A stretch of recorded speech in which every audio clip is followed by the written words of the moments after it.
this is amazing. This is so cool. I can't believe I'm touching a dinosaur bone. Is this real? Yes, it is. Hi, I'm David Whitman. I'm a park ranger here. And these bones are 150 million years old. Wow. Want to see something really neat? Yes. Follow me. Amazing. I've never seen anything like this. Did you just put these bones in the wall? No, we didn't. Excavation started here in 1909 and ended in 1990. We're doing excavations elsewhere. But during that period of time, we uncovered over 1,000 dinosaur bones. How did they all get here? A lot of them died of natural causes, and some of them died when the river dried up and they didn't have enough water. Oh, I almost forgot. My friends wanted to find out for sure if fossils are clues towards plate tectonics and earthquakes. Oh, I can help you with that. I have lots of questions. What was the environment like?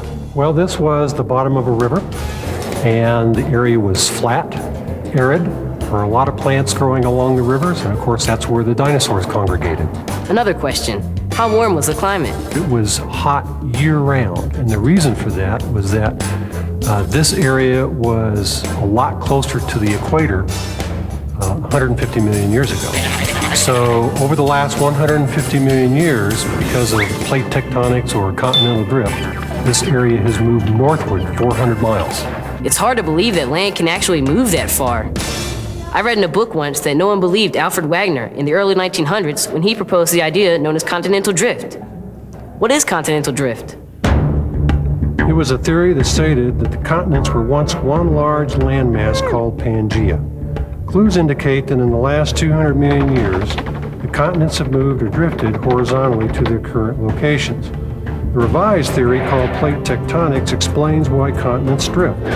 Continents are part of large plates that move across the Earth's surface and bang into one another, causing earthquakes and pushing up mountain ranges. You mean fossil clues? Yes, fossils can be clues to continental drift. For example, fossils of the reptile Mesosaurus have been found in South America and Africa. These reptiles live in freshwater and on land, so how could they be found on different continents unless the continents had at one time been together? Well, another clue can be found in rocks. Strange. How do you know that a rock found here is the same as another rock found in the Colorado Plateau? Well, why don't you come with me? We'll take a walk and find out. Great. Well, Jacob, this is the Green River. Wow. I know I'd never seen anything like this before. As you can see, there's lots of different kinds of rocks here. Rocks can be clues of continental drift, but that's not the case here. They all look the same to me. How can you tell the difference between rock structures? Well, it's like a detective story. We look over at this sandstone over here. It looks like 6 other types of sandstone that we have in the monument. So how do we tell the difference? We have to look at the rocks that are associated with it. If we look at the rock that's just below that sandstone, we can tell it's the Chinle Formation. Chinle looks the same all across the Colorado Plateau. So now we know the rock above it, this sandstone, is the Glen Canyon sandstone. Do you have earthquakes here? Here, earthquakes are caused by mountain building forces.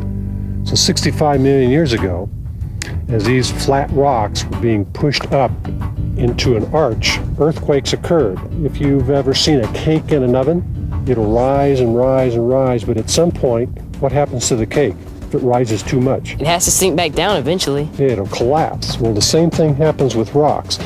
They'll be bent, but they can only bend so far, and at some point, they'll eventually break. And when the rocks break, is that what causes an earthquake? That's correct. That break is the fault line, and when the rocks move along the fault line, it creates an earthquake.